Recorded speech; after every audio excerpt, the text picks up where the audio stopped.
I call the meeting to order. The first item is to approve the agenda. Do I have a motion to approve the agenda? Thank you. Can I get a second? I'll second. Thanks, Krista. All right.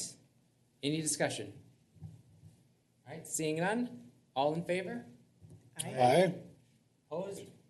None? All right. Next item is to approve the minutes.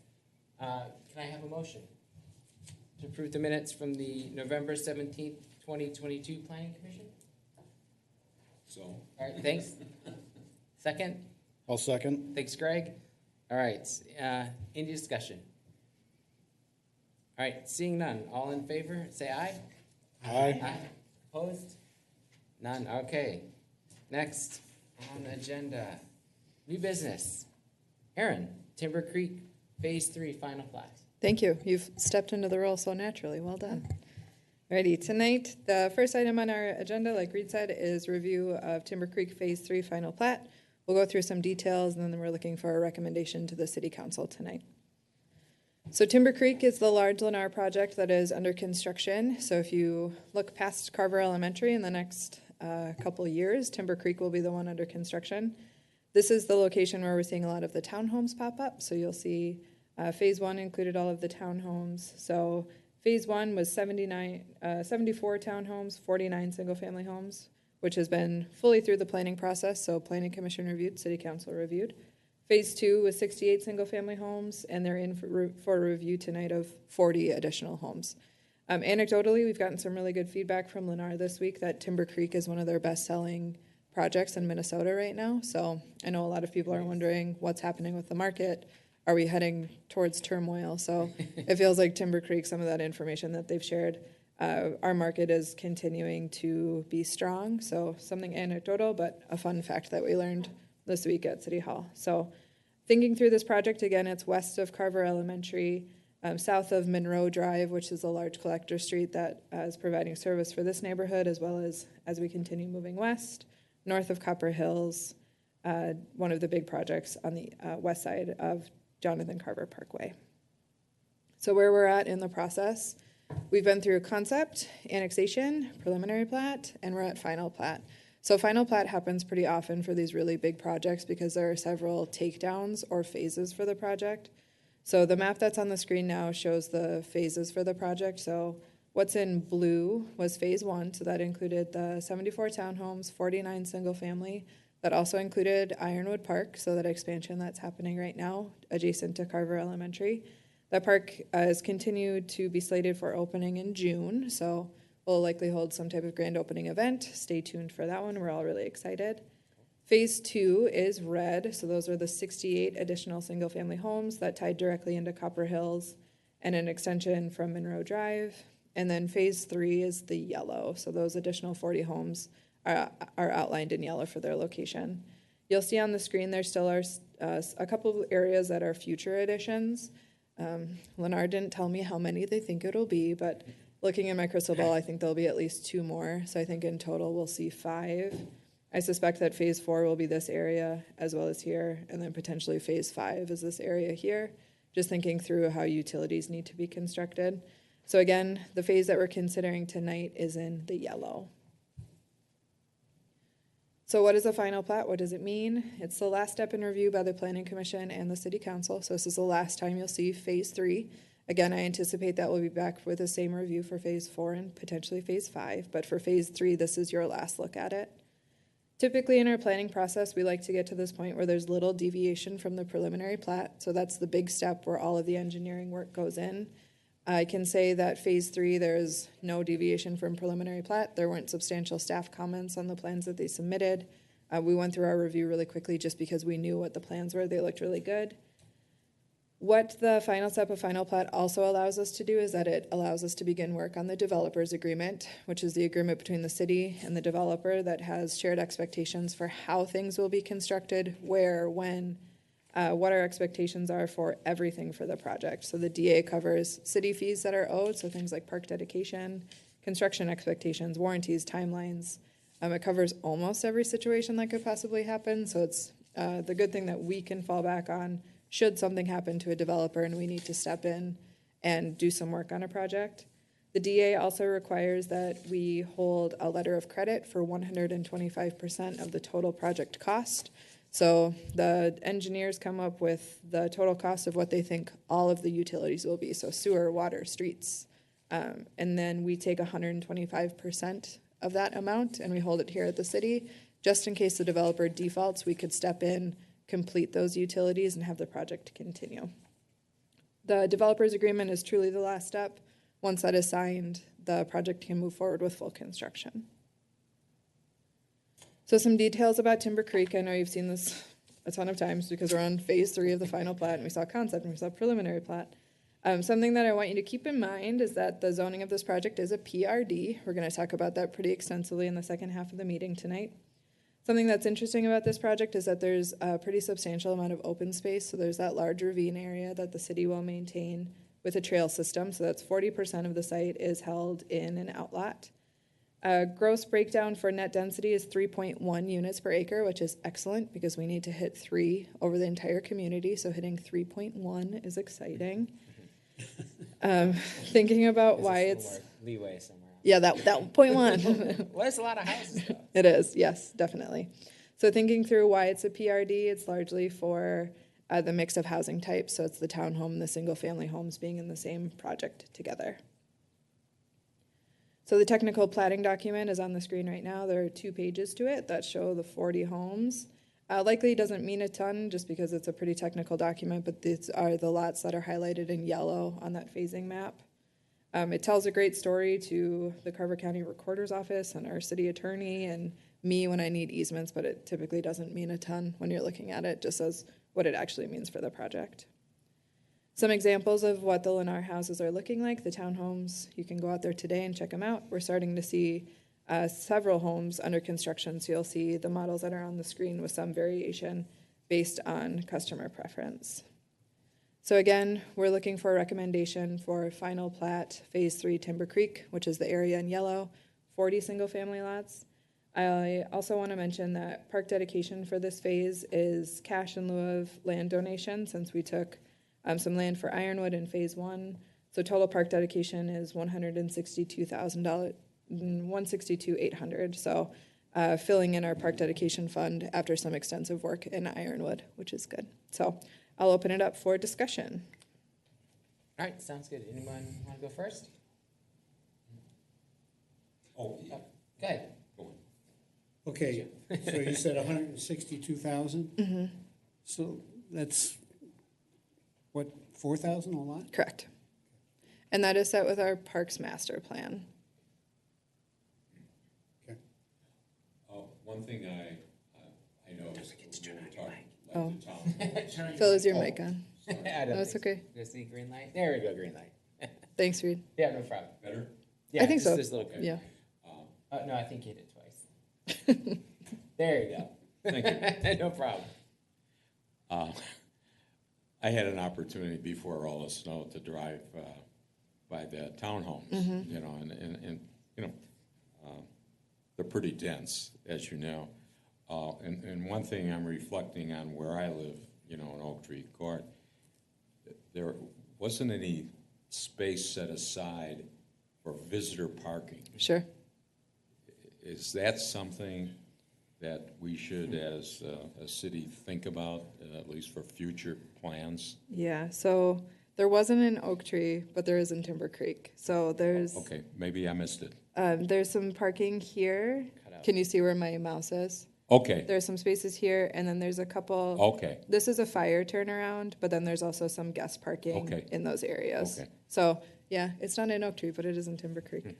thank you. Yeah, Can't come back and do something for Oak Tree. you're right now. Unless you want to like give up your house, Yeah. we can No, make it no. a quick parking lot. Greg or Krista, did you have any questions? Yeah, the ahead, couple Greg. questions I had was,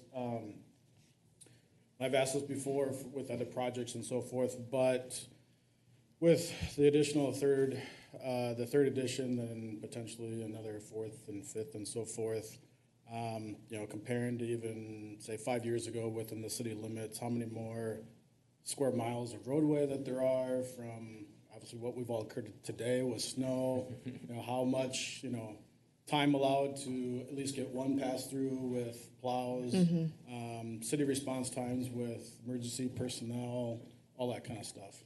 Yeah, so every time that a project goes through our planning process, it's reviewed by the city engineer, public services, the fire department, so the fire chief and the fire marshal, planning, and then administration.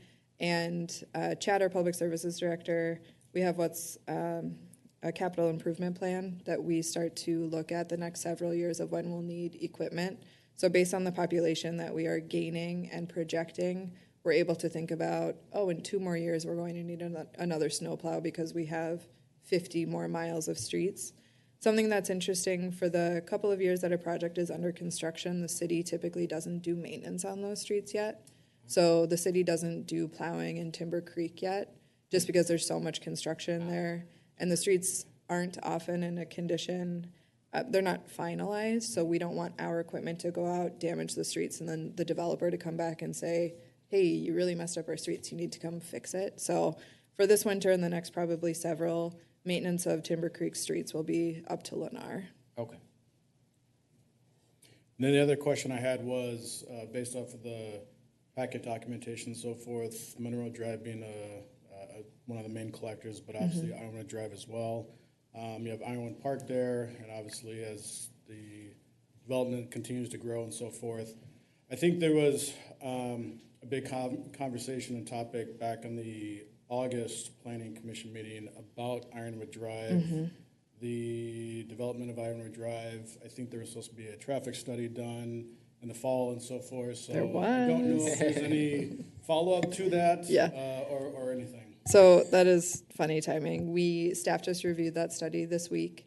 At an upcoming meeting, we're going to have Dan Lanis, the city engineer, come and present that information. I know sadly Greg is stepping down from the planning commission, but we'll absolutely Yeah. send you the information and invite you in, or you can watch from home, which is You can always come. maybe Sure. better, but so really good timing. It is something that we're working on right now and hoping to have Dan, city council will review it and then planning commission. So maybe in the next meeting or two, it will be presented here. Okay. Great. Thank you. Yeah. Krista, do you have any questions?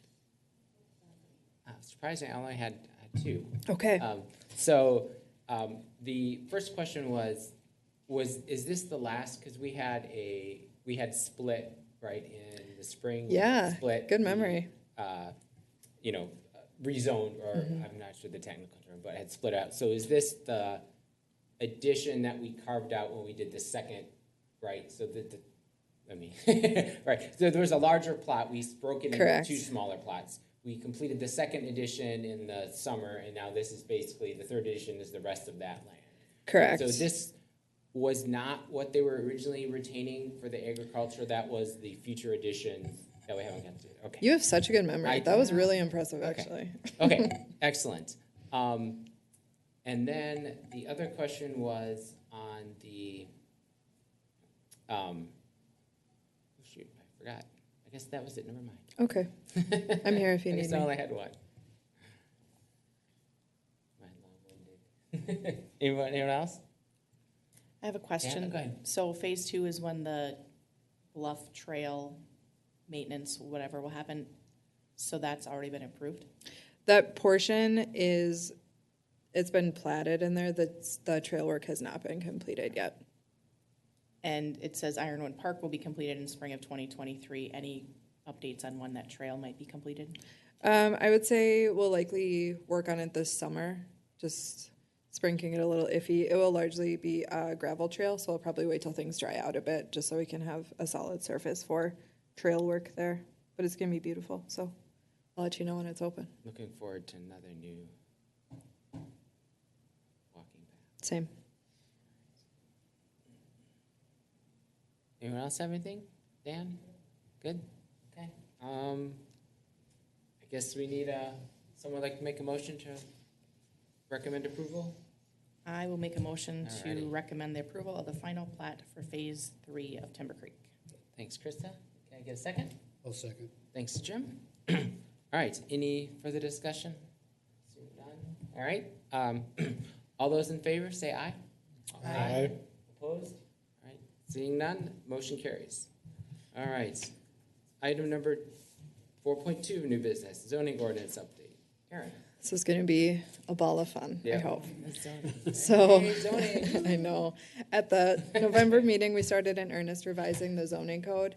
And tonight, I want to take a little bit of a step back before we continue some of that work, just to talk through some things that we talk about often here, but I want to make sure everyone has a really solid understanding of what it means for us in this room, but also in the community. And then I also want you to have a solid understanding before we try to start revising those sections, just so we all can start from a level playing field, speaking the same language, thinking the same, we'll never think the same thoughts, but starting from the same spot. So we're going to go through 4 pretty technical portions of the city code. So it's variances, conditional use permits, planned residential developments, or PRDs, and planned commercial developments, which is PCDs. So we'll talk through what they are, what they aren't. You were tasked with looking over those sections of the zoning ordinance, so I'm happy to talk questions once we're through the presentation. So we'll start with variances. We'll start with our game plan. The game plan for tonight is to understand what the tools are, strictly education, so we're not making any decisions tonight, no editing of the document. So we'll talk through when we use these tools, when we don't, and then we'll start to think through revisions of the code based on these understandings, places where we get hung up, some of the information that we'll talk through tonight. Okay, now we'll talk through variances. So, you know that I struggle with our city code because it's really hard to understand sometimes. And I try my very hardest, but even the definition of variances kind of sends me for a loop. So in our city code, section 50, the section that we're working on together, is that a variance shall mean the means by which an adjustment is made in the application of a specific regulations of this ordinance to a specific property. Variances from the uses permitted in a district are not allowed under state statute 462.359, which probably means a lot to our city attorney, but doesn't mean a ton for me. So from there, I went and I pulled up the state statute and attempted to read through that and struggled, which is challenging for me, who has 2 degrees in planning, that I don't want to think about the person who's maybe looking at the zoning code trying to figure out a project at home and they are lost, trying to explore what this means. So a goal of this process is to clean up some of these definitions, make it more accessible for people. We share this information on our website. We share it with the community in hopes that property owner looks into these things, but at this point it's not easy to do. So I think that's one of my missions in this position, is to make our zoning ordinance a little bit more understandable. So how do we go from that variance to what it actually means in the practical sense? So what is a variance and what is it not? So a variance alters or ignores a portion of the zoning code for a specific property. So something that's interesting, to obtain a variance, you have to show that there's a practical difficulty with your property that should allow you to have a variance. So you cannot allow for a use that is not permitted in a zoning district. So I could not come in as a single family home owner in Carver and say I want it to be an industrial user. Give me a variance for that. Since you cannot have an industrial use in a residential district, a variance can't even solve that. It's just not allowed. A variance does not allow you to alter the code in that way. A variance cannot be granted if a person can use their lot as intended. So if someone calls me and they say, I need a different setback because I need a really big deck because I love throwing parties, my first line of defense against them is that your property is to be used as a single family home. You can use your home that way. The expansion of your deck would be great and lovely and you'd throw a great party, but it's not necessary for you to use your home in that way. Something else that is challenging to understand, but something that's really important to a variance, is that it must be unique to your specific property. So I would say maybe everyone in this room wants another stall in their garage after some of the weather that we've had lately, but all of us wanting that collectively does not make it unique to one person's property. So it would set a precedence that if Krista got a 3rd stall in her house via a variance, why can't Reed, why can't Jim? So it sets a precedence. So it must be unique to a specific property, which is challenging to maintain for a variance application. So when do people want them? Often. Typically it's when something is happening on their property that they don't like and they need us to bend the rules for them. So it's not allowing them to get that bigger deck. It's not allowing them that 3rd stall garage because the zoning code says you're at your setback. You cannot encroach any farther. And when do we grant them? Almost never. So I know there are several people in this room that live in the Bluffs neighborhood. The Bluffs is an interesting neighborhood with this idea just because the things you can do on your property are a bit limited due to the bluff ordinance. And we get calls pretty often about people requesting variances to put a pool in their backyard in the bluffs, which, great idea. I'm sure that sounds really fun, but it's not unique to their property and it's not a practical difficulty. So that's just one example that we get pretty often, that I have to walk them through what it means to get a variance and why we can't approve them just for someone to have a pool in a neighborhood. So for someone to make a variance application that would be successful, they need to demonstrate the following. So it needs to be in harmony with the ordinance. So it needs to fit in with the character. Needs to be consistent with the comp plan, which that seems pretty easy just because if you have a residential use, it's typically that in the comp plan. For practical difficulties, this is where it gets really tricky. So the use needs to be reasonable. So you need to be able to use your house in a manner that's not permitted by the ordinance. Second, circumstance must be unique to the property. Third, will not alter the essential character. So that one gets a little bit tricky too. If all of a sudden we have sheds that are 2,000 square feet, I would say that starts to kind of alter the character of our neighborhoods. And economic considerations are not a practical difficulty. So someone is not able to call in and say, man, I'm really down on my luck. Can't you cut me a break here? Like we just had something terrible happen in our family and we don't have any money. We need this big deck. Can't you let me do it? So no, sorry. So here's a good example for Jim. Jim wants to build a shed in a residential district. He wants his shed to be 1,000 square feet. A lot of tractors. Yeah. The zoning code allows for a maximum of 800 square feet. Jim calls the city to request a variance. What does that look like? So if we start to think through, can Jim get a variance? Is it in harmony with the ordinance? I would say maybe, because you're allowed sheds in residential neighborhoods. Is it consistent with the comp plan? Probably. He's continuing to use his house as a residential use. This is where it gets tricky with the practical difficulties. So he needs to be able to show that he cannot use his property in a reasonable manner, which maybe his house is so full of those tractors that he really needs that shed, that he cannot use his house anymore. The next really tricky one, the circumstances are not unique to Jim or his property. Reed might also have several tractors that need to be stored somewhere. Who doesn't love tractors? My toddler does. Another one that's tricky is will not alter essential character. So like I mentioned, all of a sudden 15 people having really big sheds in their backyard likely starts to alter that essential character. Economic considerations are not a practical difficulty. So Jim sliding me $100 bill still will not get him that larger shed. And we also need to consider the precedence that it sets. So we grant that variance for Jim, saying you can have a shed that's 200 square feet larger. All of a sudden, we lose our ability to uphold the zoning code because we allowed it for Jim. Why can't we allow it for everyone else? I have a question. Yeah, Well, at least Jim asked for permission. for sure. That is so true. I mean, how often do people not ask for permission and just do it? And what happens then? So on small sheds, I would say pretty often. On the bigger ones, we typically do catch it. Any shed that happens in the city of Carver. Dropping off. Yeah.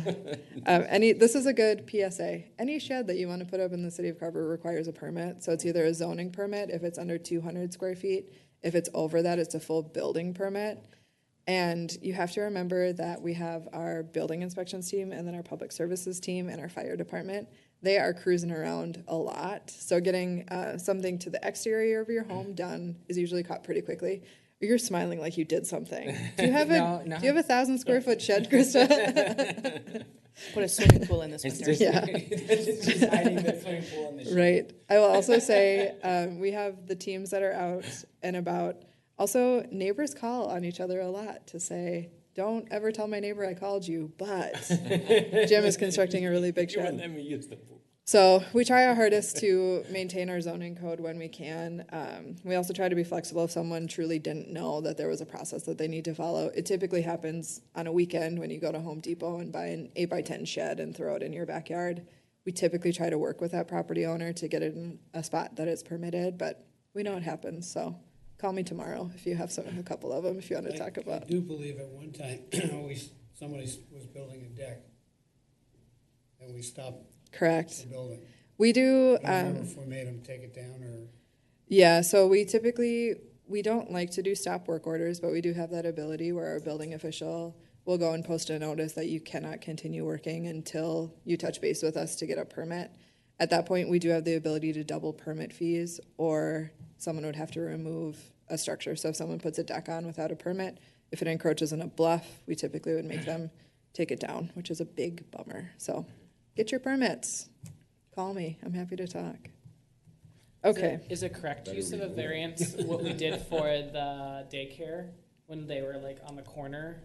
Was that considered a correct use of variance? It or was that a different- not. So that was a PCD, which Okay. we'll talk through in a minute. Okay. So that's a good teaser.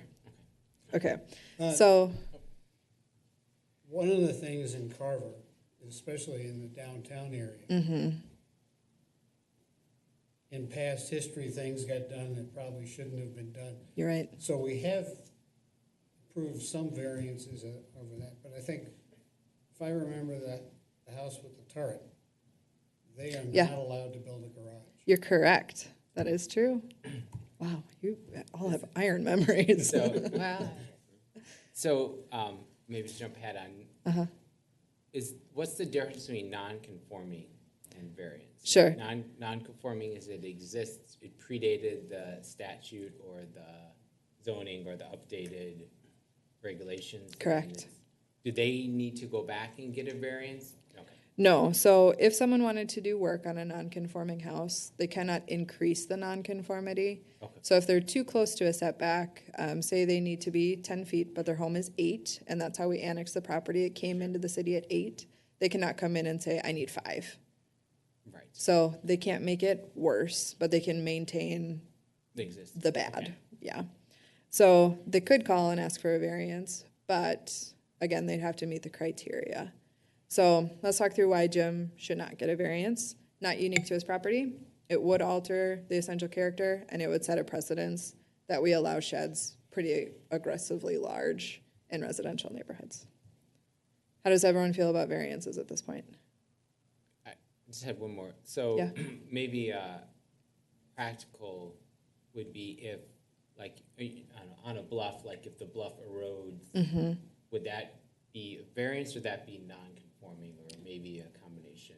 So that is one area that I would say a variance could potentially work. So if something happened where the earth fell away from one lot on a bluff, I would say that would be unique to that one property. Okay.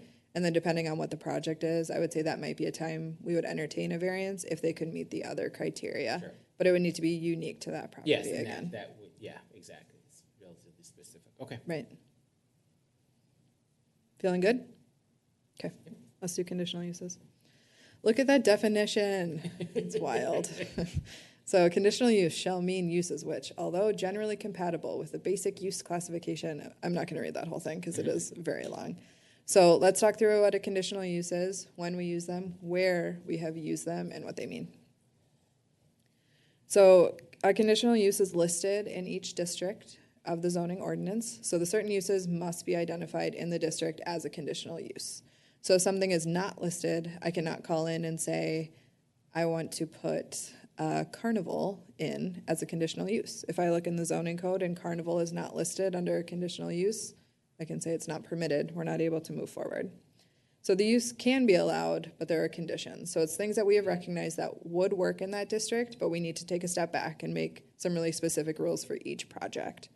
So if it's not listed as a CUP, again, it's not permitted. The permit stays with the property, not the person. So an example of a conditional use, which some of you can probably tell me about, is that the My Pillow factory, where Carver Ridge is now, was acting with a conditional use. What the conditional use conditioned were things like hours that trucks could go through, since we knew it had residential neighborhoods. I'll also say that conditional use permit was violated pretty heavily. So we recognized that that use was going to happen there, and we tried to put some extra rules on there to say trucks can only come and go from these certain hours. Unfortunately, those were violated amongst some other things, but a good example of a conditional use. So that permit stayed with that property. Nothing else developed there until the city took ownership of that property, developed it to Carver Ridge. And there's flexibility in what can be conditioned. So there's not a checklist that we need to go down to say, I want to pick 5 from this list. We have flexibility here at a staff level, at a city council level, to condition things just because the project can be unique to that specific use. So in the freeway commercial district, so this is straight out of the zoning code, section 50-68, the permitted uses are first, and then you'll see section C are the conditional uses. So this is where in the city code, those uses are listed. So you could call in and say, I would like to put a pawn shop in the freeway commercial district, and we would say it's a conditional use. Let's move forward. We'll take a step back. We'll make some really specific rules for your project. We'll require a public hearing, reviewed by the planning commission and the city council. So at that point, neighbors are able to give some feedback to say, this all sounds okay, but what does it mean for lighting? Like, what will the lights look like on the building? And we can make a specific rule for that pawn shop to say, your lights need to go out at 8 p.m. And those stay with that specific property. So if it continues to be a pawn shop, but someone else owns it, the conditional use stays there. So in the freeway commercial district, the conditional uses are pawn shops, payday loans, firearm sales, production breweries, and brew pubs. So things that might feel a little bit scary when they come in to say, oh my gosh, we're getting a payday loan agency. What does that mean? What will it look like? So a conditional use allows us to slow the process down a little bit and make some conditions that make it work for members of the community for the location that it's in. So the conditional use. Reed wants to open a production brewery on property in freeway commercial. Microbrews. Same. So what are some conditions that you think we would think about should Reed want to move forward with that project? This is an open-ended question to you, and then I'll fill in some blanks maybe. Well, this says production brewery. Correct. If I remember, it said brew pub. Oh, I wouldn't think they would be No, the it says same. there's That's two, production brewery. production brewery or Good brew time. pub. I mean, going after, Sorry about that. going after Budweiser and Coors, we're gonna Carver beer. Great. The size, how long it's gonna be open, how many people are gonna be coming and going. All great. All things that we could condition with a conditional use permit. Hours of operation? Yep. Would that cover like pollution stuff, like, or? So it could. and- We would likely need to do some type of environmental review for that Okay. project, but it could condition things like truck traffic to say noise pollution, that trucks can Got it, only okay. come and go from 6 to 8 a.m. So kind of pollution, but not Sure. directly. That more, gotcha, this would be more use of, less than like it's just, right? Because if a brewery and then it has waste, right, that's a, you know, Right, absolutely. yeah. Yep. right, so that's more the environmental assessment stuff, where this is like you said, trucks or have a carnival or a. Right. But you could put a restriction on production brewery, that they're not allowed to do certain things that might affect the neighborhood Right, with their waste. right. Yeah, the sewage, Mm-hmm. you know, can the added sewage, would there be capacity to handle it? To Yeah. process it? So that would go through our planning process, but something we would think about too. Would any of the like parking numbers be part of this too? All good. All things we can condition. But if Reed gets it approved Uh-huh. and sells it to me, I can keep it as a brewery, but if I wanna change it to a pub, I need another conditional use. Gosh, yes, you are speaking my language here, everyone. Well done. Or, So conditional uses, again, they need to be listed in that district, so it's not something that can come in for anything. So as we start to revise some of our districts, I'm gonna ask you to think about what conditional uses should be. So it's the things that, again, some of these feel like a pawn shop feels a little bit scary, where a brew pub feels really fun. But just things that we would need to add an additional layer of approval and rules around to make sure that the community can support a project like that. So parking, hours, lights, all of those things are things that we can condition through a conditional use permit. so what if I wanted to do a distillery?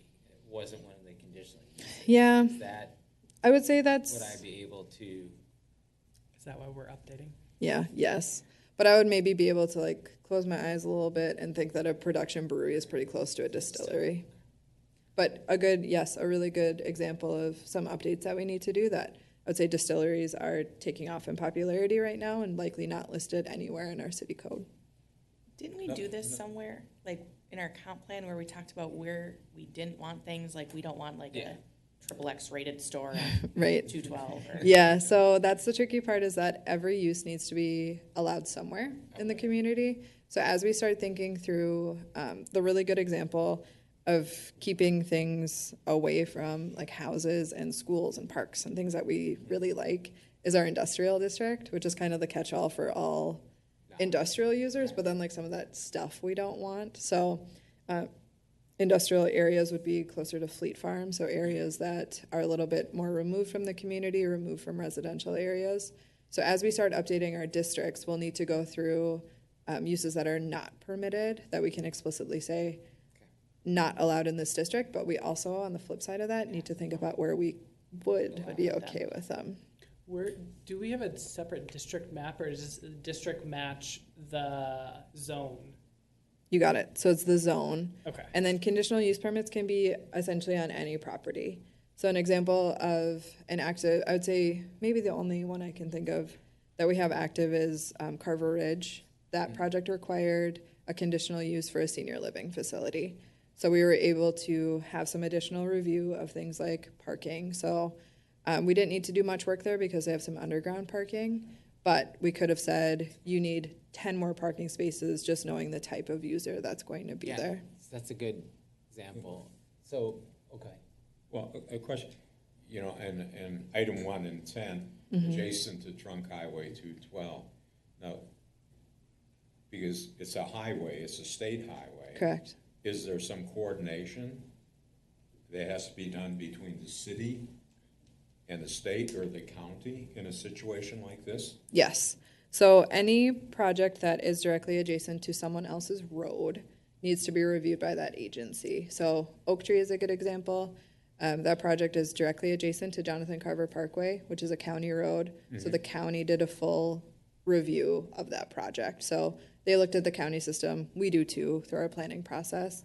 But the county does an entire review to the project similar to what we do at a staff level.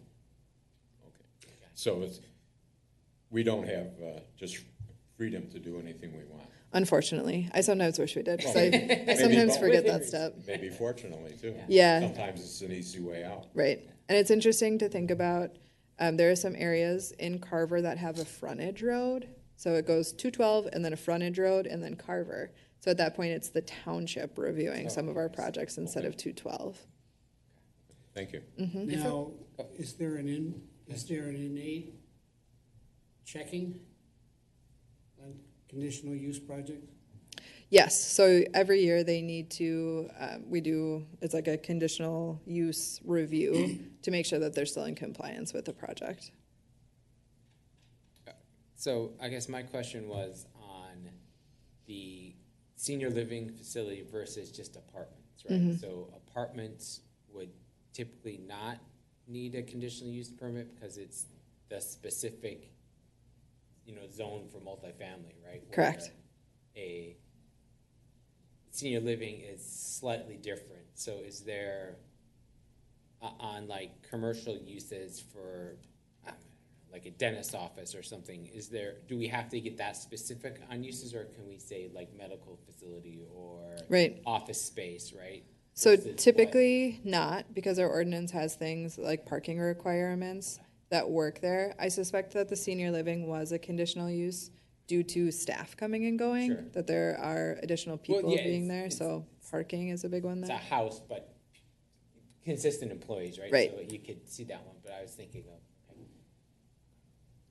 Is there, And then, is the, for like generic things coming in, so like the cafe, or Yep. the coffee shop with the Airbnb above that, like, did that not need this, or? It did not. So our, that property is zoned in our central business district, which allows for retail on the lower level with an apartment on top. So it's taking that specific district, applying some of those rules. That one checked out to be fine, so it matches our central business district. Would that project, if it's listed as a conditional use somewhere else, gotcha. maybe be required? It might, but that one checked out to meet our zoning code just as So it came in. our listed was just retail, like anything that kind of considers as retail. So like, Correct. the pizza place going in was probably just like restaurants are allowed in this district. You got it. Okay, interesting, okay. We should do a history of the former bus garage. Yeah. Will you lead that? Yeah, you bet. Yeah, oh yeah, that's, yeah. I had a that's, full head of hair. Prior to that. Yeah. Okay, I'll pick up in 2018 when things got pretty good. gotcha. Alrighty, how are you feeling about conditional uses? Well, I guess, so the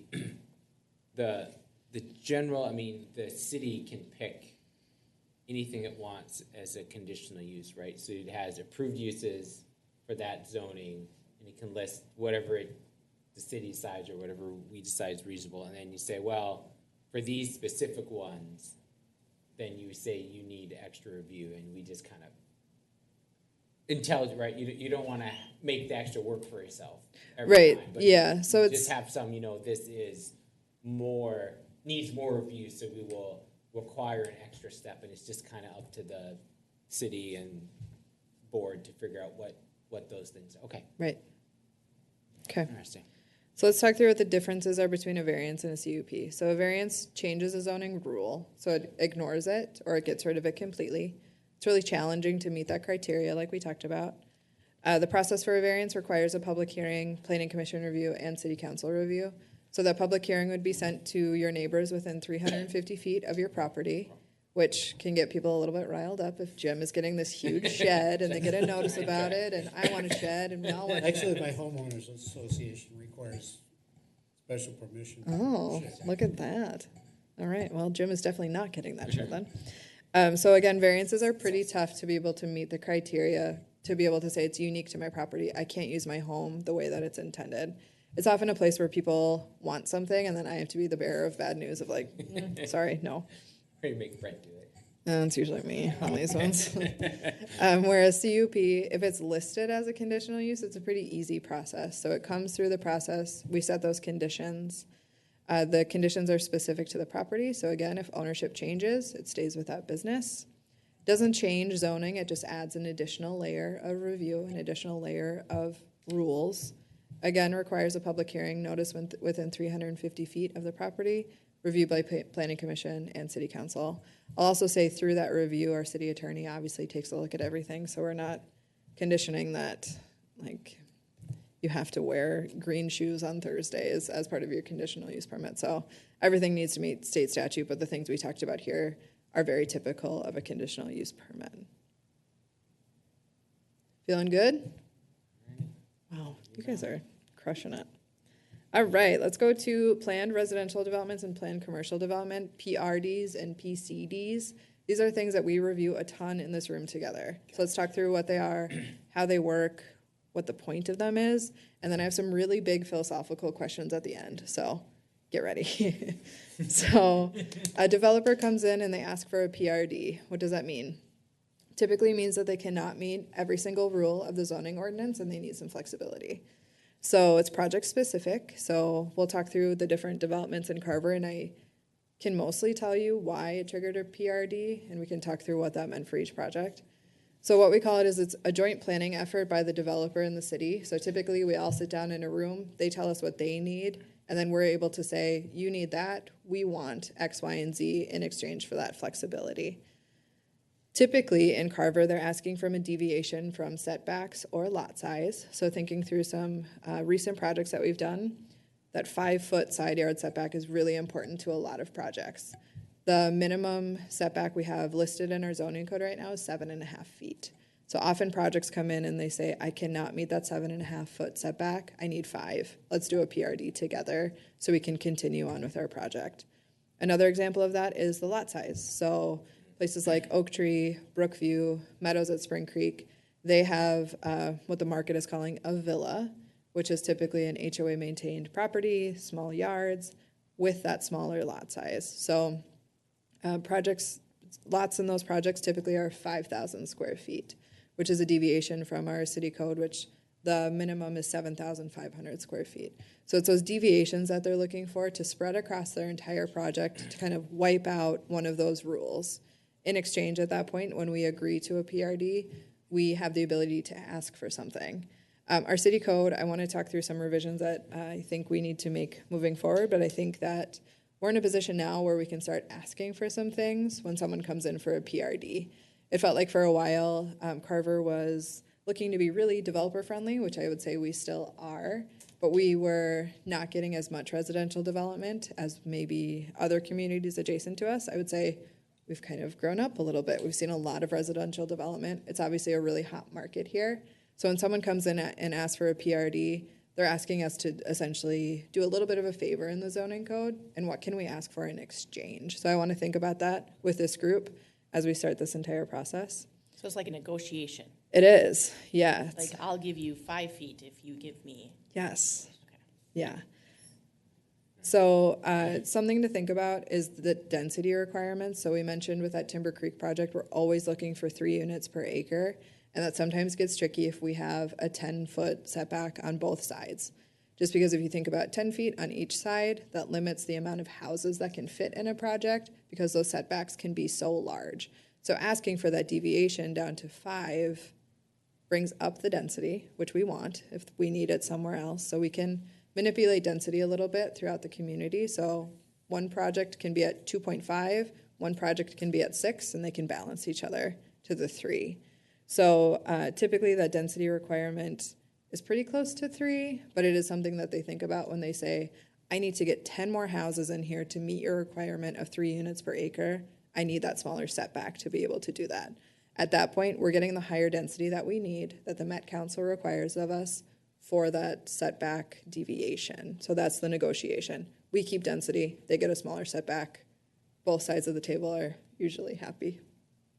So something to think about in Carver too is that we have some really unique environmental conditions. So things like a bluff might impact where a house can be. A cliff, yes. Some of the rolling hills that we look to protect, the areas and outlots, they can cause some issues with density, just knowing that large portions of a project might not be buildable. So a smaller setback might allow for more homes to hit that density requirement that we need. I'll be the first to say that our PRD section of the code needs revision. The goal of tonight is just understanding so we can start that work together. So where are PRDs and PCDs? They are everywhere. Seriously, I have a map on the next slide that shows it. So PCDs are planned commercial districts, or where projects ask for a deviation in our zoning code. Fleet Farm, Quick Trip, Next Steps Learning Center, Children of Tomorrow, Carver Dental, Carver Square, Mizzy's Pizza. Essentially, most commercial users outside of downtown asked for a PCD. So like Daniel mentioned, what's the difference between variance and going through this process? We do offer a variance to our zoning code, but it's through this process instead of having a business that then you need something else added to it. So it's the process that's run a little bit different. This Lakeview Industries was not a PC because it met all the requirements. It was already industrial. We had to zoned it, and okay. You got it. We do have some housing. That's true. Yeah. All right. Lakeview is the winner tonight. Oh, no. I mean, there's a lot, but I mean, there are housing developments that do just the way the land is or whatever the developer wanted. It just fits the zoning. Directly, Correct. And then it's just like, okay. So one developer that hit that in 2 places, which was interesting to me, the 2 projects they've only ever built in Carver is D.R. Horton. Oh, yeah. So Meridian Fields is not a PRD, and Hawthorne Ridge is not a PRD. 2 places D.R. Horton built in Carver ever, and they were able to meet the zoning. So something just to noodle, think about. But where are PRDs in the community? Timber Creek, Copper Hills, Carver Crossing, Meadows, Brookview, Spring Creek, Oak Tree, so on and so forth. So on the map, it's everywhere that there's a star. So I would wager that most of you probably live in a PRD.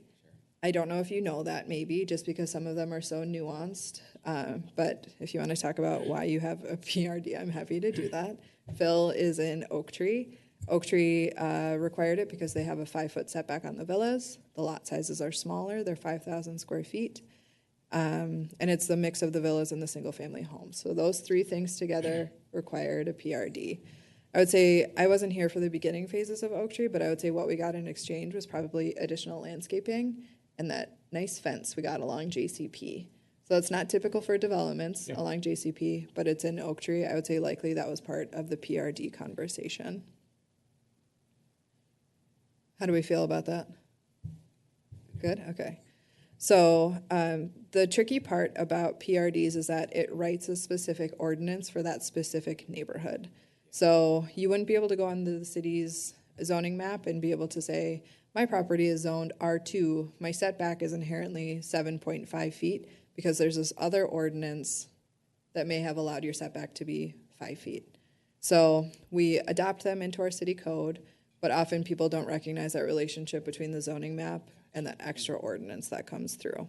So I get a lot of calls from people that I either get real estate agents that are looking for this house it says, the zoning code says it needs to be 7.5 feet, but it's 5 feet from the property line. Is it fine? What's going on? And yes, it's a PRD. So that rule was changed specifically for that development.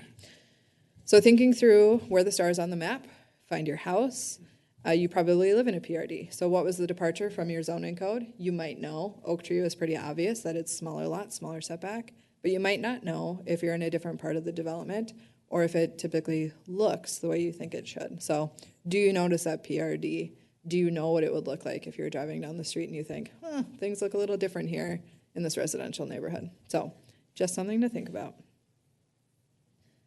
So what does that mean to us? I was gonna say, if we do, yeah, go ahead. So they're used so often in Carver. Is that a good thing? Does it allow us flexibility? Could we ask for things in exchange for things?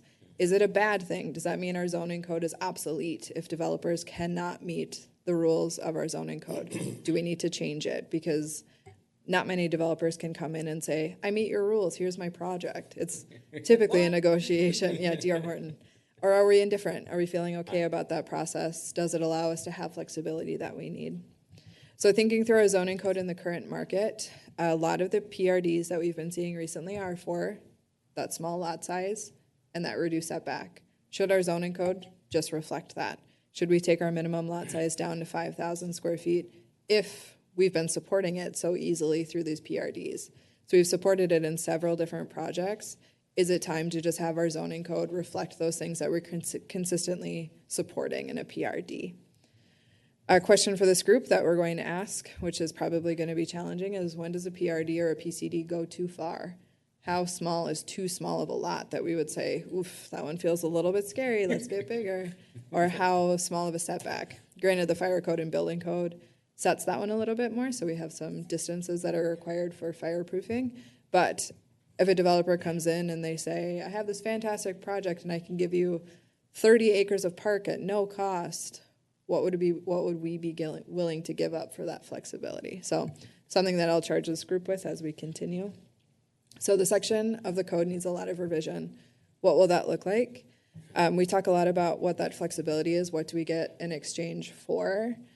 Something that I have noticed that I would like to have the conversation with this group is that there's a lot of places in Carver that are developing along major roadways, and we don't have a ton of buffering. So if you think about the projects we've approved recently along Highway 212, the Preserve, Meridian Fields, the next one is a commercial user, but we could ask for inflexibility for that zoning. What would it look like if they had to put in a landscape buffer? Would it impact the number of lots that they would have on that site? We wouldn't likely want to mess with that.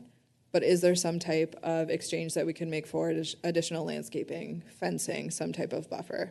The thing is that we could support that in our city code, so it wouldn't be a surprise when they come in for that negotiation.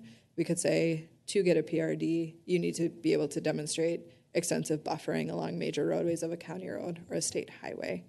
So just things to start thinking about as we start this process, thinking about the number of PRDs we allow, why, how far we're willing to go for that flexibility, and what it means to this group. So again, you don't need to make those decisions tonight. I think the PRD conversation will be maybe a couple meetings. So Greg, maybe you'll miss those. The question is, could we use a PRD to potentially get some affordable housing in a project? We could, yeah. But again, it would need to be written into our city code, supported by city policies. We would likely need to be a partner at that table somehow, but something we could think about. I don't know if we'll get it in this swoop, just where we're at right now with like the housing action plan, but something you could think about for sure. What concerns me with any of these, past privileges become rights. They do. And where do you draw the line, and who draws the line? Because, you know, it's nice to have development. Mm-hmm. It's nice to have managed growth. But as pointed out, when does it go too far? Right. And who's going to determine that? That's the big question of the night. And it is tricky when a project comes in and they can point to other projects to say, you allowed it here, which was a big conversation we had with Brookview. So if you remember that public hearing. I was just gonna bring that up. Yeah, so the lot sizes were small, Yeah. but we allowed them several other locations in town. So what made Brookview different? What set the precedence that made that project different when we allowed it in Oak Tree, Meadows, River Bluff Estates? When did it feel like we could draw that line? But then also, when does that line become legally defensible? We can't just say, we allowed it here, but we're tired of that now. We're not going to do that anymore. There needs to be some driving reason to say it stopped working. That's why we stopped allowing it. But you're right, precedence is really important that we in the work that we do here. So, okay, go ahead, Dan. I was changing topics, but that's all right. Or, Oh, well, no, okay, I have a couple. Yeah, so, on the, right, because like you said, there's basically three things you're using for, right? The lot size, the setback, and then the mixing the housing types, right? So, I think it's good to have them because it does allow us to negotiate with the developer a little easier, right? Where they're not strictly meeting the definition, but it's something. So like you said, we can do a little wiggle room. And then on the Brookview one, the thing that caused me that was the number of lots that had to be out of spec, right? So I don't know if there's some percentage, right? I mean, if you have the general lot size is 7,000 and 7,500, right? And the requirement is if you can do, you need to have 22 houses to hit the density requirement, and you can make 18 houses with the correct lot size, but to fit the other 4, you gotta shrink it. That seems like a very reasonable, we're giving you 2 competing requirements, right? Right. You can't hit both.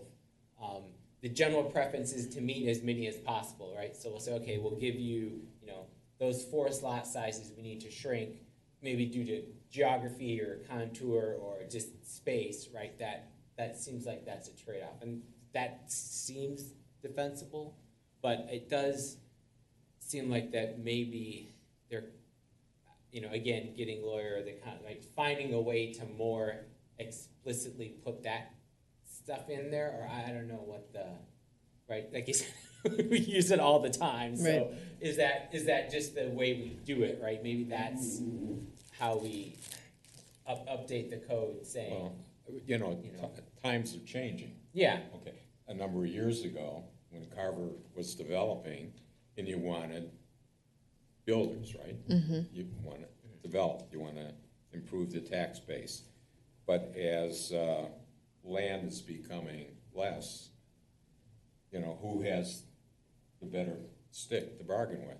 I would think, and maybe I'm not a real estate person, obviously, that as we move forward, we're going to be in a stronger position to say this is the standard. And if you want to come in here, because this is a desirable community, this is what you're going to have to do. So when do you do that, and how do we build that in to have a meaningful, defensible policy? yeah. I think the other thing too on lot sizes and that again, because that's the thing, right? Is there's kind of a minimum expectation people have, right? They want to be able to maybe have enough room for a deck, Right. or put in a shed or a playground swing set for their kid, right? So if you have 2,000 or 1,500 or 2,000, whatever that seems too big, 1,200, like floor plan size for the house, right? That eats up, and then driveway and garage chews up more space, and then based on the ordinances, there is kind of a minimum lot size we have to get the stuff people expect in a single, right? I want to build, like I said, a deck, a shed, put in a playground or a jungle gym in the backyard for my kid, right? So I think that kind of sets those minimum standards. But again, I think we do definitely want the flexibility, like I just said, 1 or 2 lots or a few, or even like the daycare, right? It was off by like It was 11 10 or feet. 15 Yeah. feet out of like Yep. 100, right? Yeah, it was supposed 100 to down be to 100 feet, 89. It was like Yeah. 90, Yep. right? And you're like, okay, across the pond, right? I mean, Right. make reasonable, I mean, I think that's what our job here, right? At least I try to think of it as like, as a reasonable person trying to be a citizen, like how is this affecting the neighbors and the rest, right? And I don't know, I mean, Well, Go ahead. but you're looking at it from, us. Us. Yeah. I'll go back to 2005. 2005, the developers that were interested in Carver were interested in big development, Mm-hmm. 500 acres and up. Oh, okay. And they were willing to build mixed-use communities with single-family, apartments, and Town. small commercial. And they would also donate land for a school. And unfortunately, along came the housing crash of the mid-2000s, and all those developers disappeared. Some from the face of the earth, some from just Carver. But, and it's really unfortunate, because we could have built a different community than we have today. You see some of it. I mean, you see some multifamily structures around, and we're still building some. But it would have been nice if we could have got a lot of those things. And now, things have changed in Carver. I mean, we're kind of in a good position. From an economic standpoint, we don't need to grow that much more. I mean, it would be nice to get a supermarket and such, but, we're not gonna live or die on, and our taxes aren't that high now, and they'll only get a little lower. So, I mean, we have to decide kind of what we want.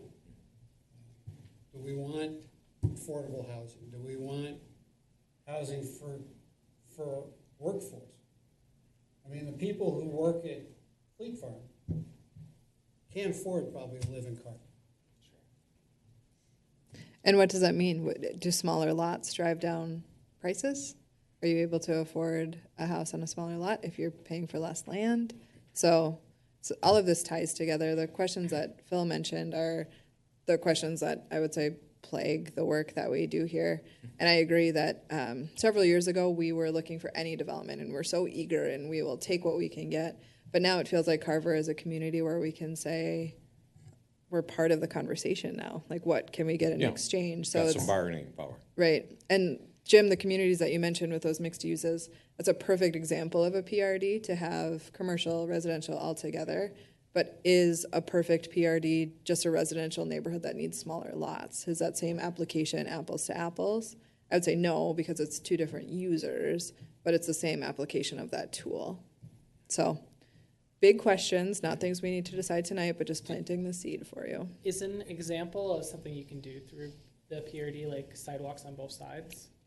So that is we have standard detail plates, which our engineering team puts together, that says that you need to have sidewalks on one side of the street. So we could, if we felt passionately about sidewalks on both sides of the street, we could say, to get a PRD to meet that flexibility, you have to put sidewalks on every single street on both sides. So I don't know if it's something that we would support necessarily, but something that, it's a good example. Yep. Yeah, but you could condition that on how busy the road is too. You could. right? On Yep. Monroe Drive or Ironwood, a more heavily trafficked, you would, part of the Yeah. PRD, you would say, we want sidewalks so people don't have to keep crossing over this relatively busy road for residential. Yeah, plus you got kids. Yeah, going. yeah, school. So is there, I guess maybe back to I think we do want flexibility. I'm just throwing out ideas here of having separate ones for zoning type restrictions, like mixing multifamily and single family, which we want, versus adjusting like zoning parameters, like lot size, Right. or make a lower lift, multi-use PRD versus basically the developer's asking for a permanent variance, right? Kind of, Yeah. they want to, for in perpetuity, change the set requirement for, setback loading, lot Yep. size, whatever. Is that, something we want to consider of?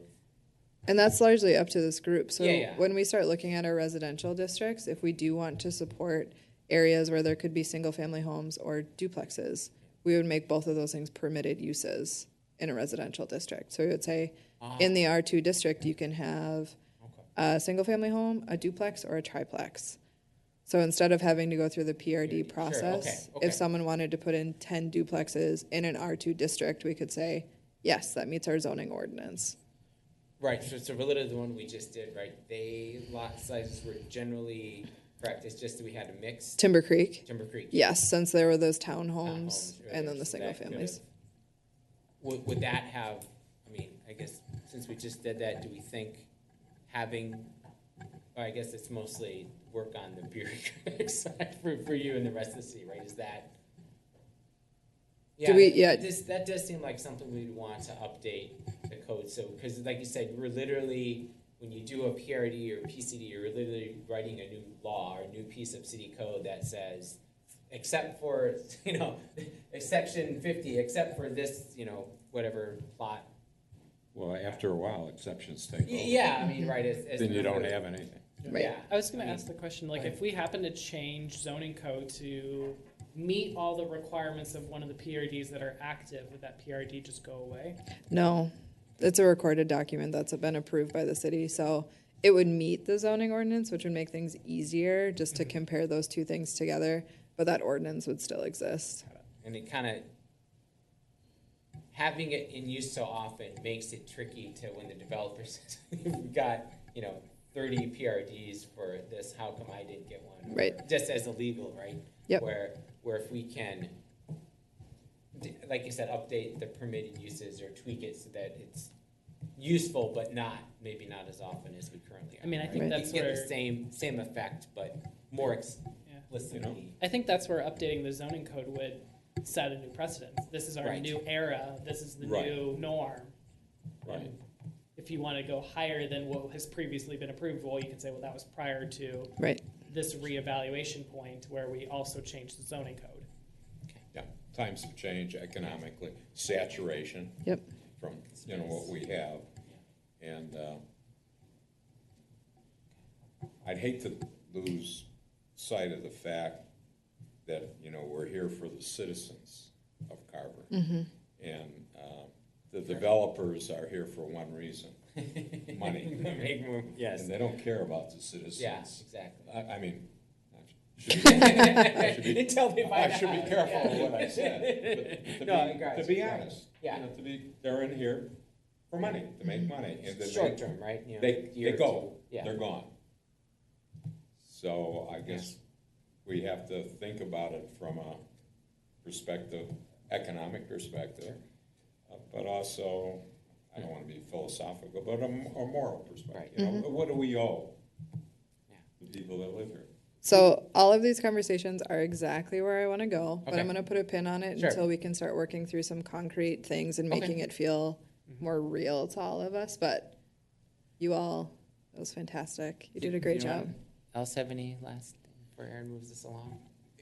Have you got some samples from other maybe communities that's a that good have idea. gone through that we can look at? For sure. And, some, That's a good idea, Phil. so instead of reinventing the wheel. Yeah, we never, city code Okay. stuff is never, we're never the We first never to talk do. to others. No. Yeah, it's usually like a little bit of this. a little Yeah, bit of yeah. that, pull it all Why together. not? Okay. I think Carver should just go its own way and hell with the other. Yeah. Yeah, all right. Sign on to be my intern, Jim. Put it. Alrighty, thank you so Okay. much for that conversation. That was really helpful. I hope you have a better understanding of what some of these tools are moving forward. Thanks for putting it together. Yeah, Very absolutely. nicely. Thank you. So we need to find a spot where people can put up Carver Disney. Right, and big sheds. That's all that Big we need. sheds. Yeah. You want to build a shed for you. For your biplane, tractors. right? Airport. Alrighty, I think is the next one communication? Oh, yeah, Agenda? okay. Yes, Thanks, Aaron. Yeah. Now, 5, communication. Anyone want to skip update? I do. I'm going to steal your thunder. Oh, go ahead, Eric. Eric, do you mind coming up and introducing yourself? Oh, Sure. officially to the greater Officially. viewing audience. When you say come up, where would you like? Here. State your address. Hi, Yeah. Eric. Yes. There's a little green button on there. All right, well, I'm green already. All right. Okay, so I'm Eric Pershman. I am the new city council member taking the seat that was formerly occupied by Glenn Henry. I am super happy to be here. Great. Thank you.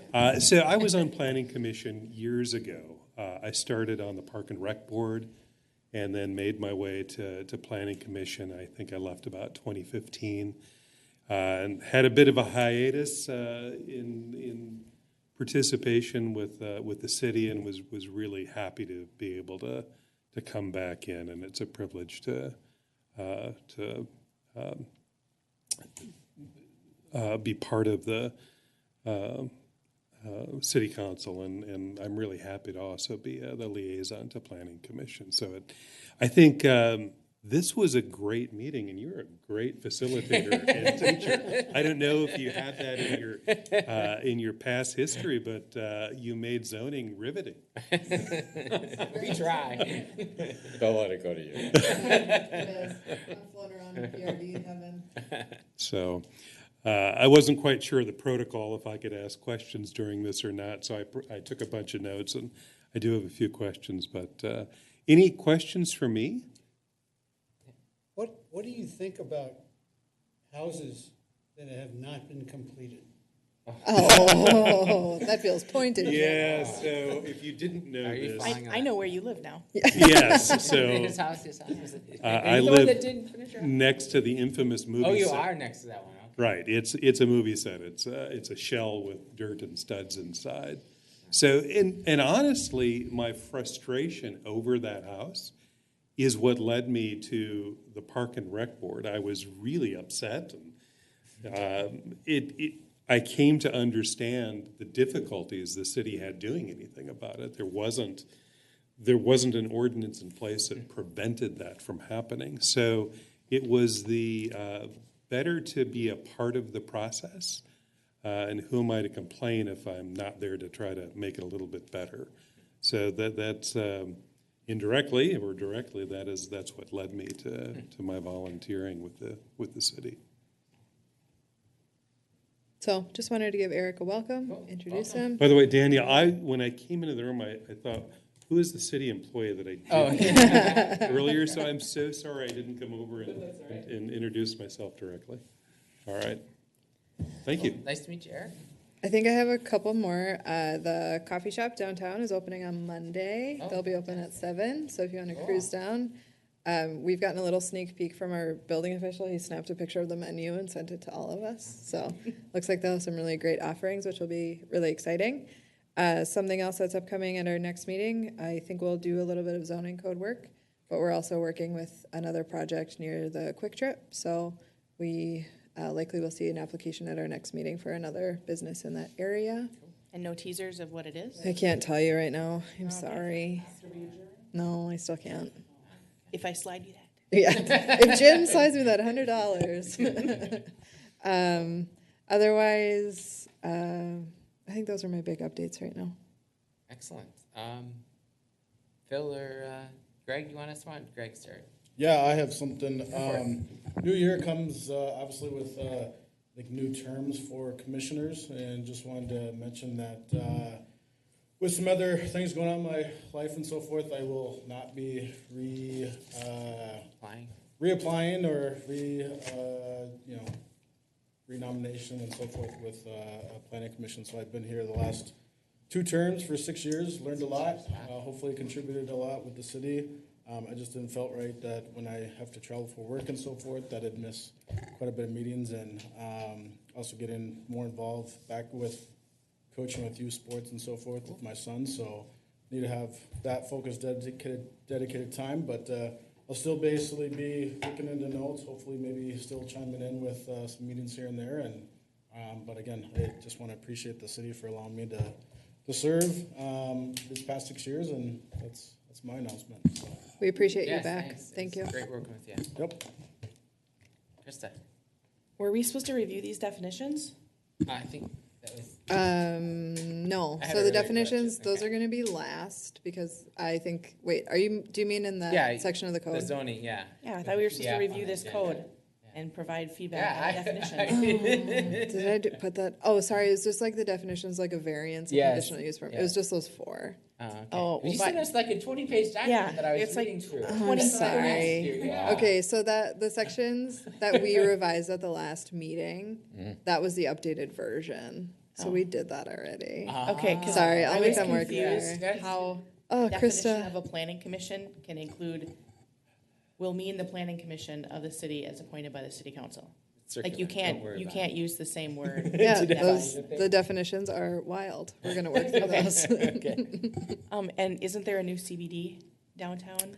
also? Yes, Another new- Strains of the Earth is a new business. It is below the ice cream shop, so it was formerly Strange Birds, if you had been there. So it's a CBD shop that operates in Jordan, so this is their second location. Okay.